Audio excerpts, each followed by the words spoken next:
We do have a key state that used to be a battleground where we can now declare a winner. ABC News now projecting that Donald Trump will win the state of Florida, his home state. Florida, popular Florida governor there, Ron DeSantis as well, who ran against Donald Trump in the primary.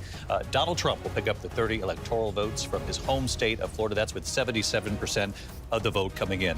Donald Trump also winning tonight, Tennessee, 11 electoral votes there. He won it in 2020, wins it again. Missouri, Donald Trump picks up 10 more electoral votes. Donald Trump wins the state of Alabama, 9 electoral votes from Alabama. In Oklahoma tonight, one of the most Republican states in the country, Donald Trump picks up another 7 electoral votes.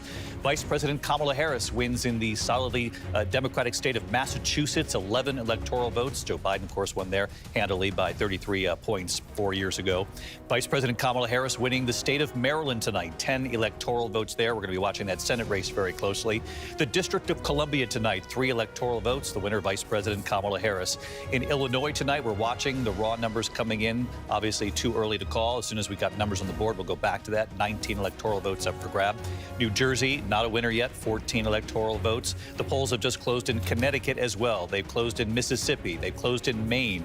And in New Hampshire, a lot of talk about New Hampshire in these recent days. Kamala Harris had held a commanding lead in some of the polls. As it got closer to Election Day, some of those polls tightened, so there'll be some interest in New Hampshire tonight.